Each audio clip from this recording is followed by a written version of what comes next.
It's the earnout that you want to avoid in such cases if you can. The buyer will push for profit because he said, well, what's good revenue to me if there's no profit? Well, I can't control how you run the company. That's why oftentimes I advise my clients that when we do the earnout, just rely on the top line, not the bottom line, because you don't really have control. Usually the other party finds a way to give you the short end.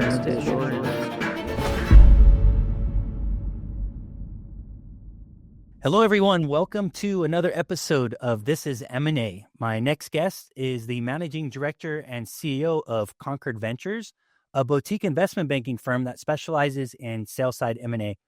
Over his career, he has closed more than 100 business sales across industries like technology, aerospace and defense, manufacturing, logistics, pharmaceuticals, infrastructure, and retail. He focuses on transactions typically ranging from 20 to 100 million in enterprise value, really guiding founders through one of the most important milestones of their careers. In his spare time, he's very passionate and a student of science and philosophy, and also an avid consumer of science fiction films, even the bad ones. With that, everyone, meet my guest, Salim Dada. Thanks, Steve. Thanks for having me on your show. Happy to have you. Really looking forward to diving into some of these topics. I think they're very interesting. I'm sure the audience is going to think so as well. We're going to talk about deal structures and financing, right? How to build a deal that actually closes. That's what your role is. That's what these guys, that founders and entrepreneurs want to see happen. So we're going to ultimately unpack three kind of golden nuggets that we hope to unpack for our listeners. One, which is cash versus stock considerations, when to take money off the table and when to roll over into equity. I guess maybe take your stab at maybe getting a second bite at the apple. Seller financing and earnouts, deferring part of your payday and aligning incentives. And then the third topic we're going to touch on is leverage buyouts and creative financing, right? How deals get done, even in tough credit markets. We have a ton to uncover. These are three very, very, very interesting topics. So why don't we just go ahead and jump straight in? Let's talk about cash versus stock considerations. When should you take money off the table versus when should you roll some equity? What would be your thoughts, Salim? Yeah, so I think that's the difficult one. It depends on a number of things. I think number one would be the age of the owner, the seller, right? If he tends to be someone younger, and I have noticed that they like to have the cash up front as much as possible because for his next gig, his next venture that he will embark upon. And so he or she, they don't really like their money stuck, even though the second bite of the apple or the value of the shares can actually rise. But that's what I've seen.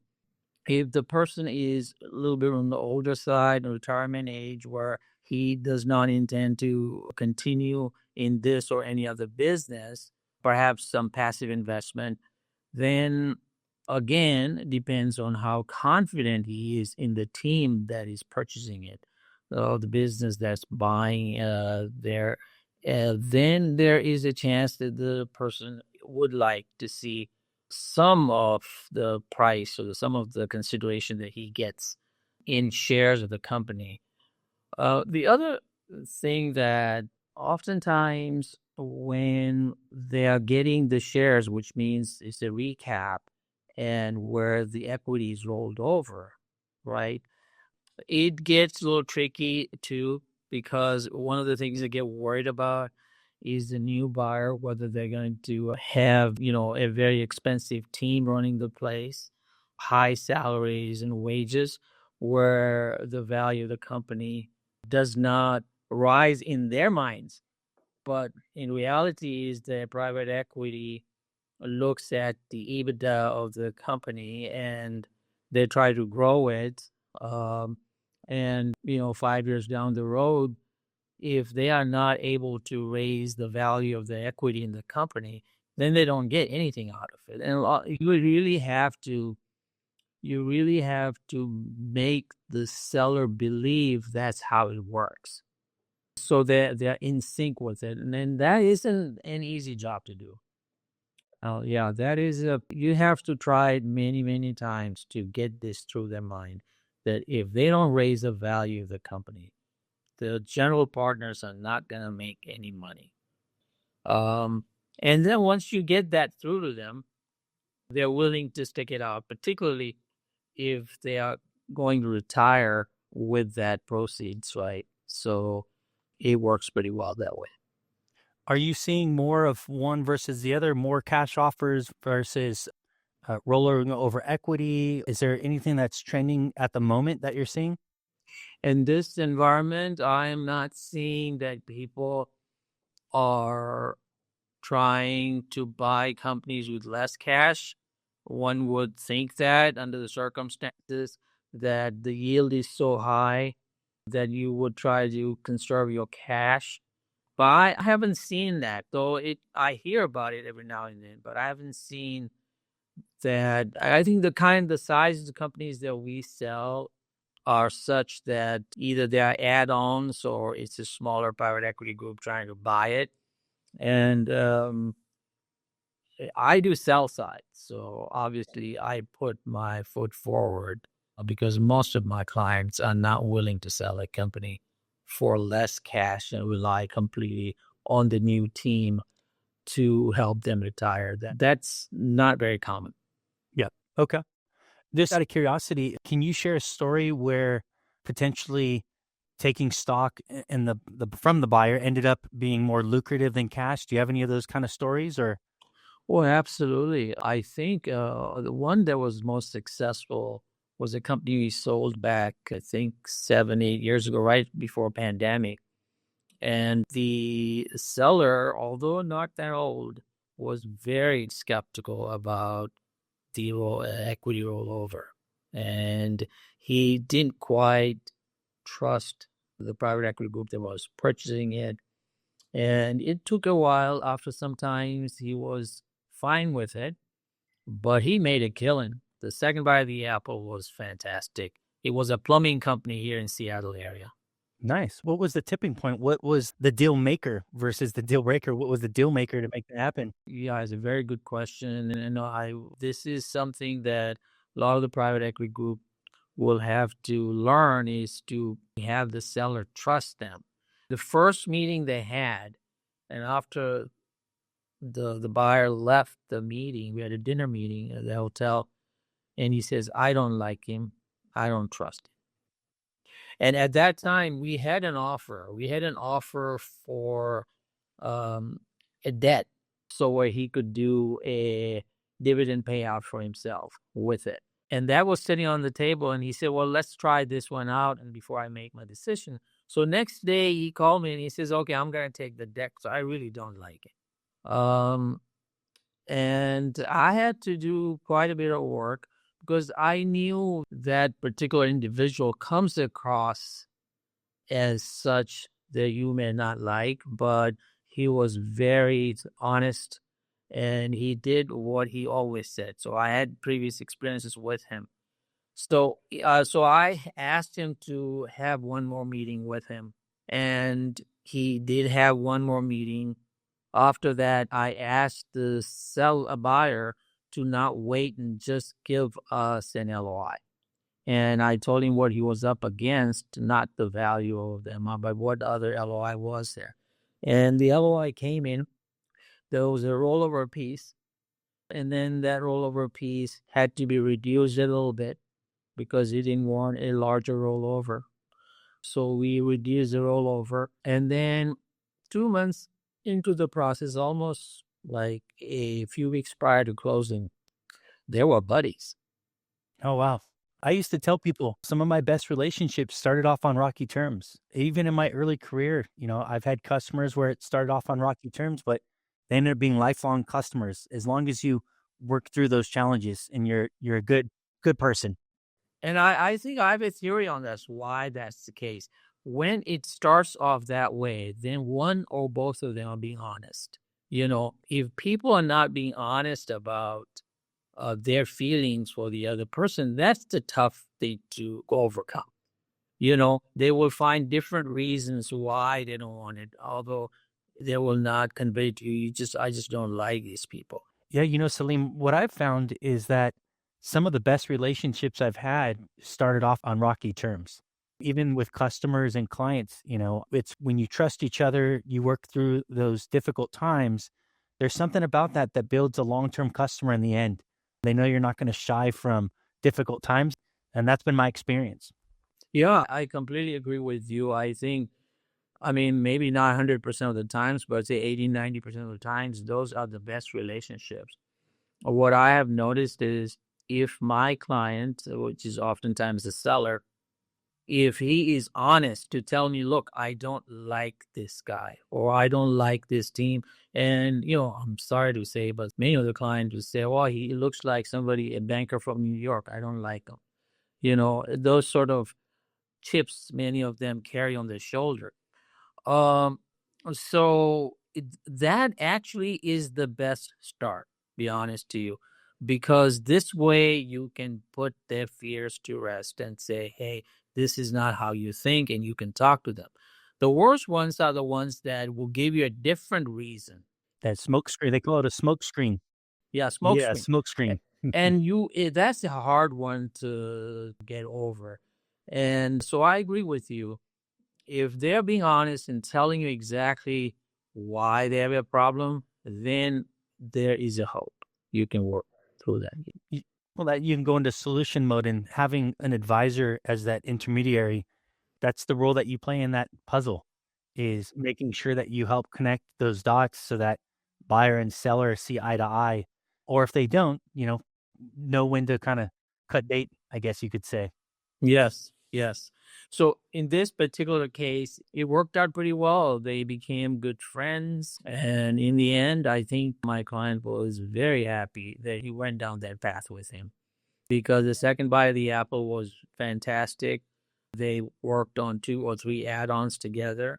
I mean, it is the same company that I had entertained to many private equity groups before, and they had all turned it down. And but the news hit that it was a successful one 3 years down the road. I mean, I think everybody was taken aback by that because you know how it is. Plumbing companies, new construction, everyone says, "Well, we are trying to stay away from that." But this it worked out pretty good. The service industries have been doing really well right now. I think there's been a lot of noise and a lot of discussions around AI, and then there's also been a lot of discussions around the jobs that AI just can't replace, and it's a lot of those service industries. So they seem to be doing really well. Yeah. The biggest problem right now, and maybe this is a little bit off topic from what we're discussing, but the private equity groups, they all want to check the same boxes, and there's just no creativity on their side. When they ask you, how is this company different than the other? I almost want to ask them, how are you different than the others? I think you They all probably run the same playbook.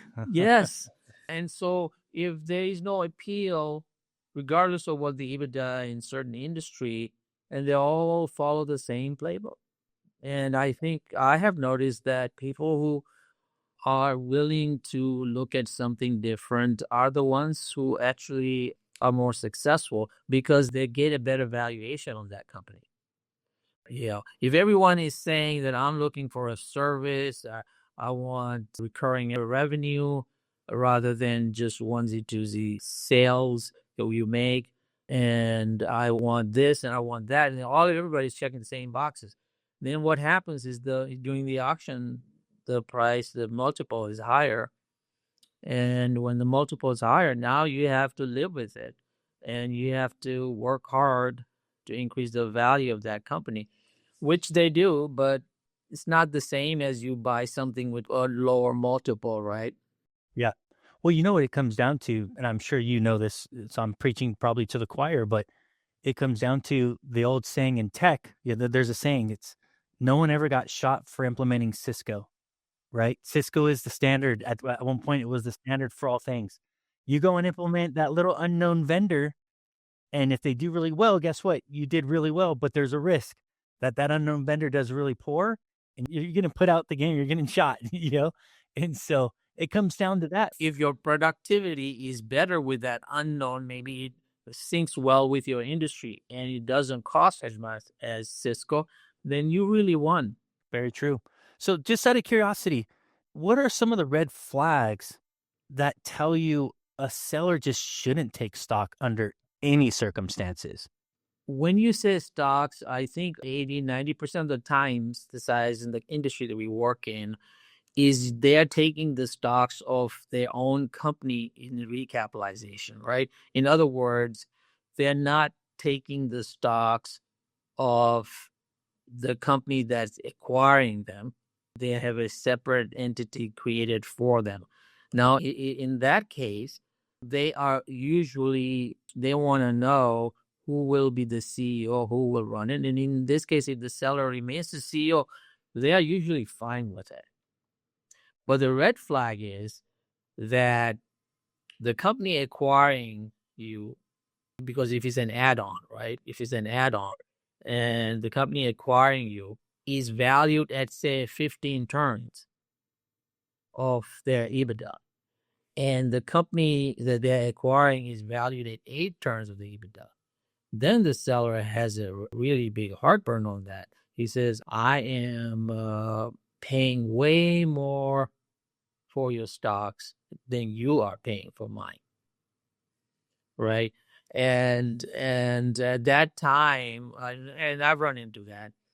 So what you do is you just have a conversation with the seller, and I usually say is that discount your rollover by half. Let's say we are selling the company for 30 million and the rollover piece is 6 million, right? And so if you discount your rollover 6 to 3, then you're getting 27 million for the company. Now, instead of fighting over that, just see if it's worth selling for 27 million. Right. Interesting. And yeah, and so since we represent the seller, right, we know their range. If the range was always say 25 to 30, Yeah. then 27 is fine. You're in striking range. Yes, right. So I think that's the best way to usually deal with it. And the other thing is if you're anticipating that this is how it is going to turn out, if it's going to be an add-on, then I usually try to up the ante on the price a bit so I can have that conversation with them down the line. Yeah. Okay. Well, we've been talking about equity versus cash. Now let's move towards seller financing and earnouts, right? Another component of this. Mm-hmm. Earnouts can be messy. My experience with earnouts is most aren't earned, or maybe only portions of them are earned. What's the art of structuring it? Well, actually, let's take a step back. Sorry. Let's talk about what is an earnout. So maybe you can start there just so the audience knows what's an earnout. Yeah, so the earnout is like if, say, the company has a revenue currently, say, 70 million, and the seller is anticipating the revenue to be higher, and he believes that next year, because of the certain contracts coming his way, the revenue was going to be 90 million, and it was at 90 million, and the scaling that they have in place for it, even the EBITDA percent is going to be higher. So instead of the company, let's assume for a minute, worth being 50 million, it would then be worth 65 million, let's say. Okay. So, but since that hasn't not been realized and the buyer says, why would I pay you 65? You have not reached that point yet.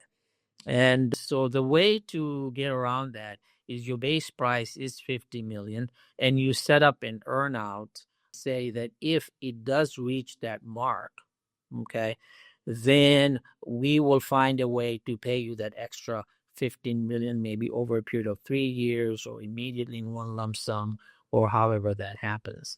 So in my world as a salesperson in my early years, that's my quota. That's when I hit my quota, I get my commission check. Yeah. So the only difference that the seller then say, he says then, okay, how do I trust that they will do as a good job as I do? right? And if he is going to be the CEO or be involved in C-level position in the company, then he has an opportunity to look at it. And then the other problem you run into with that is say, okay, yeah, the revenue did hit that 90 million, but the profit was not high. And that's why oftentimes I advise my clients that when we do the earnout, just rely on the top line, not the bottom line, because you don't really have it control. And private equity really doesn't care much initially about the bottom line. They want, when they're ready to move, 2 years prior to that is when they keep an eye on all of those things so that they get a higher price. Um, so yeah, the earnout is less messier if it's based on revenue. Right. I think what you're signaling too is if you have to structure an earnout, because I think most sellers would prefer not to have an earnout, but sometimes to get creative, to make a deal work, to get it over the line, an earnout's required. Make sure that that earnout is clearly defined. You don't want any ambiguity involved in it. No gray areas. It has to be very clear cut. That's where I see these earnouts falling apart, is where there's a gray area where you can weasel out one way or the other, right? Yeah, so the way to define as solid and concrete as possible is, so even though you think next year is gonna be, you'll hit 90 million, you up it a little bit and say, well, I want an earnout if the company reaches a 90 million revenue in next 2 years rather than 1 year, just in case there's a delay, right? It doesn't give the buyer the opportunity to push off the revenue for following year. So that's one area, a danger area for a seller. The other one is to set the earnout based on revenue, not profit. The buyer will push for profit because he said, well, what's good revenue to me if there's no profit? Well, I can't control how you run the company, but I can tell you that we will have 20 more million in revenue next year or next 2 years because I've already received the signed contracts from potential customers. So that's the best way to deal with it, as opposed to get into nitty gritty of the profit and EBITDA is such and such, and all of that. Then usually the other party finds a way to give you the short end of the stick. Yep. It could definitely be used as a tool to bridge a valuation gap that otherwise would have potentially killed the deal, right? So, yep. What's the biggest mistake that, well, actually, we're pivoting a bit from earnouts now into more the seller financing. Mhm. So, question for you on the seller financing to get that conversation going. What's one of the bigger mistakes that you've seen sellers make when it comes to financing part of their own sale? Well, first of all, sellers are always somewhat reluctant to that, even if they're the retirement age, unless the party purchasing is a very strong one. Then they're fine with it. I don't know if the sellers make that many mistakes, be honest to you. I think the mistake would just be that I would tell my clients that if the party purchasing the business is strong enough when it comes to experience. So if they already have 2 or 3 such businesses, and this would be a part of it, or they brought in a CEO from outside that he's aware of who that is. The third is how deep pocketed the buyer is, that they can actually, if there's a hiccup or so down the road, that they can do, and how motivated they are. So in such cases, I have not seen that many seller financing go south, be honest to you, unless you're selling it to a fundless sponsor, without any much, and the fundless sponsor has gone to, let's say, a very small fund or a family fund to get the deal funded. In that case, there is a danger. Yeah. So what you're signaling is a lot of your sellers, obviously they're working with you, so you've done a good job advising them to make sure that they don't put themselves in a bad seller financing position. But a bad seller financing position would be the opposite, right? If someone didn't create a solid plan investigate, verify, validate, make sure they got the right buyer who has a good credit history, a good history in general in business. It's just like credit check. You got to do a good credit check. Yeah, no, you're right. Yeah, I mean, yeah, and yeah, credit check a little more different, a little more complicated than if you're credit checking an individual. But yes, in essence, that's what it is. It's the strength of the buyer, right? How long this fund has been in business, how big is their fund, and how many platforms they own, what kind of success rate they have had. You can get a lot of such information on PitchBook and other sources. And I think that's essentially, and then for how long will the seller be involved in one way or the other in the business that allows him to keep an eye on how they're running it. Makes sense. In terms of, kind of combining earnouts and seller financing, are one or the other more common or less effective in certain industries, or is it pretty much not necessarily industry dependent? It's really deal structuring dependent.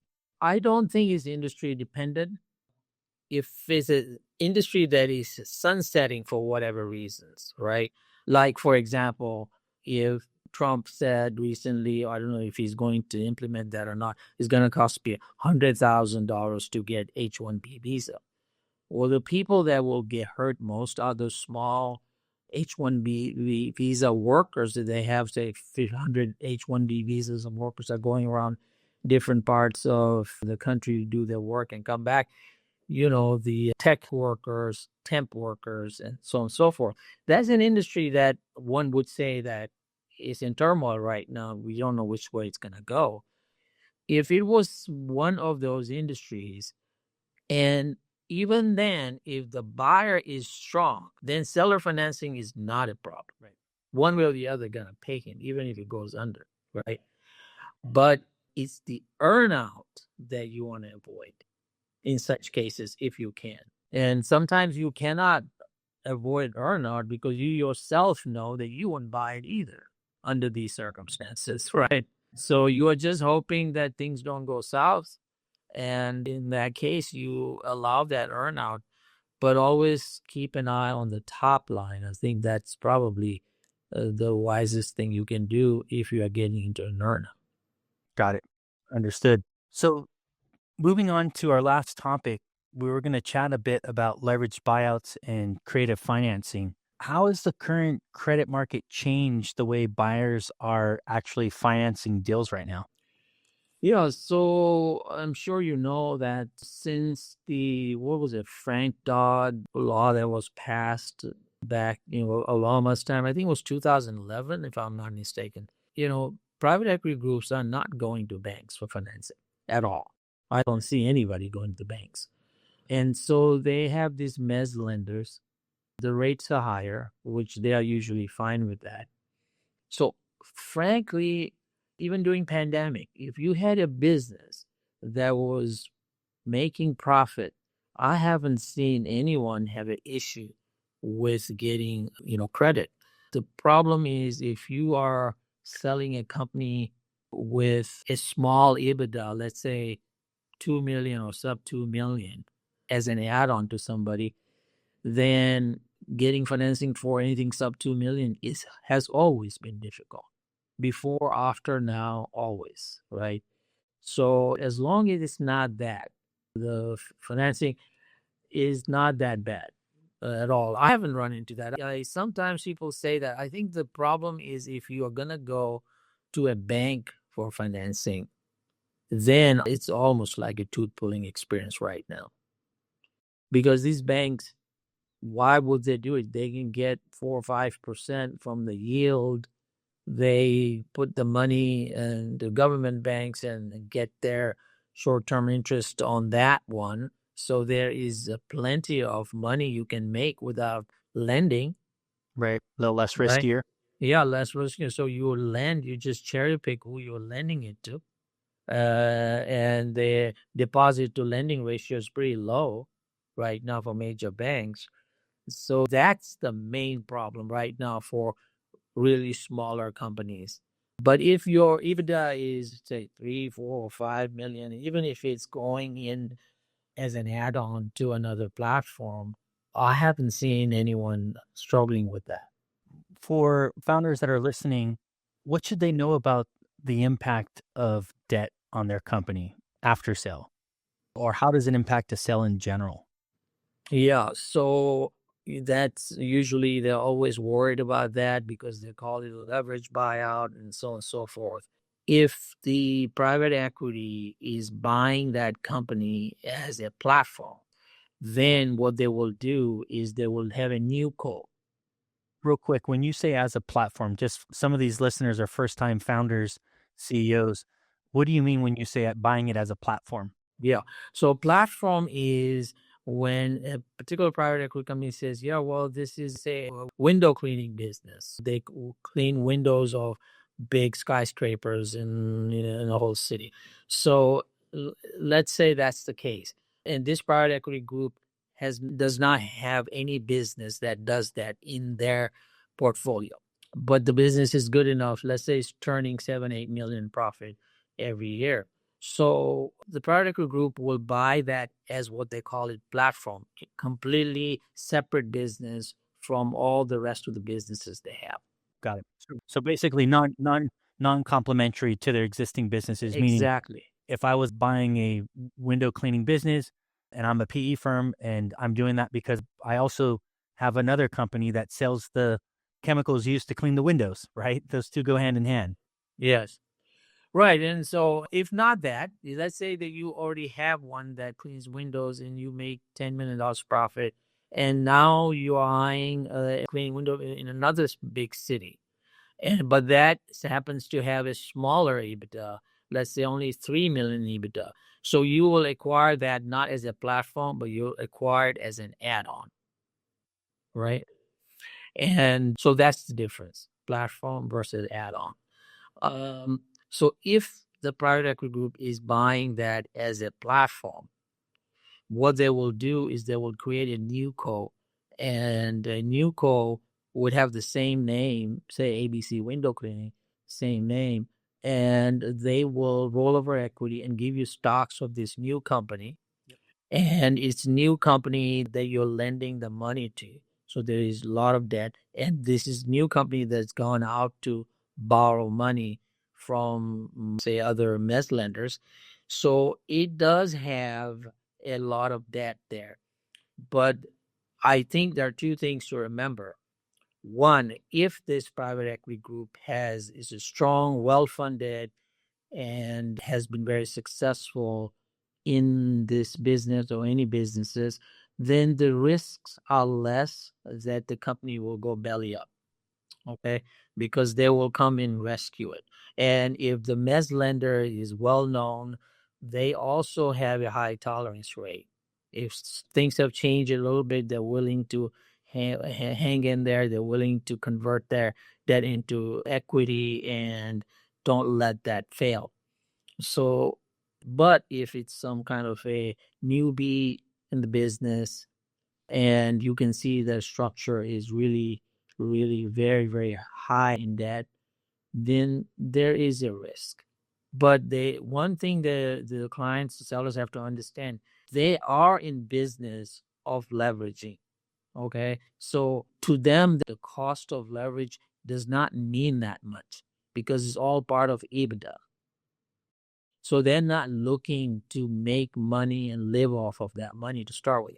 They are just trying to increase the value of the company. So when they're selling it, all of the interest payment they have made would be all added to the profit.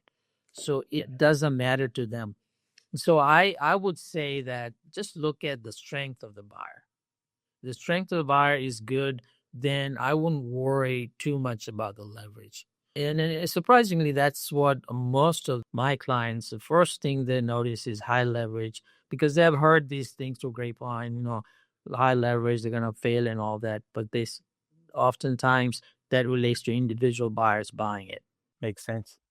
Well, listen, we're bumping up on the time constraints for this episode. I really enjoyed diving into some of these topics. We really did only scratch the surface on most of them.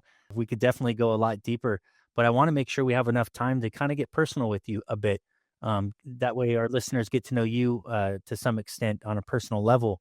I'm just curious, how did you get into M&A, especially on the sales side of things? Yeah. So I travel around. I used to live in Dallas, and I have always intrigued by this business. I was studying engineering in college, actually, was not even in finance, but I was very much intrigued by it. And I joined a small boutique firm. And the rest is history. I just loved doing this. Initially, the companies that I was trying to sell were mostly in retail area, and I liked that. But I was in my 20s, mid 20s when I was doing that.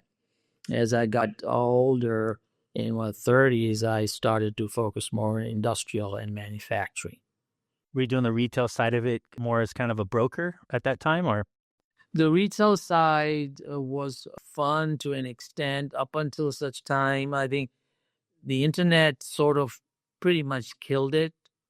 So, yeah, I mean, if you have a chain of, say, a restaurants, 7 or 8 restaurants that want to sell, those are family owned companies, and many times those companies have been passed on from the generation that started it into next and the next and so on and Yeah, so forth. generational Yeah. businesses.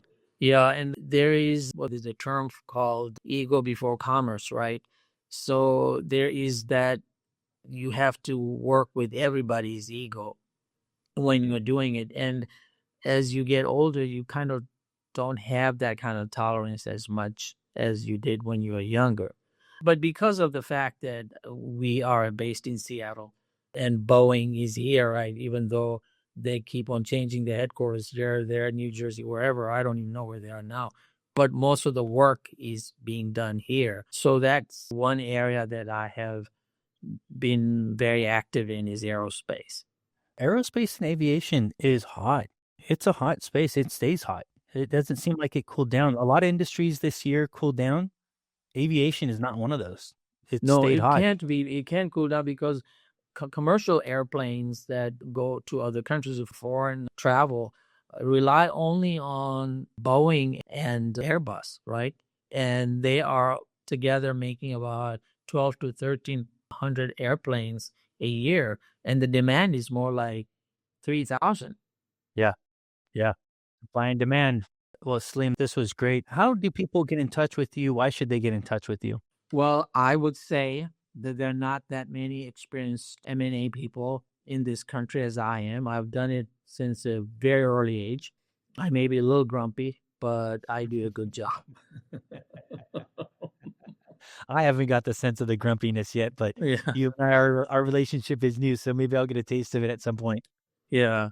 But I think they will serve themselves better if they work with me because I look at the bigger picture. I see 3 or 4 steps ahead of what's going to happen, how these buyers are going to come forth, what they're going to say.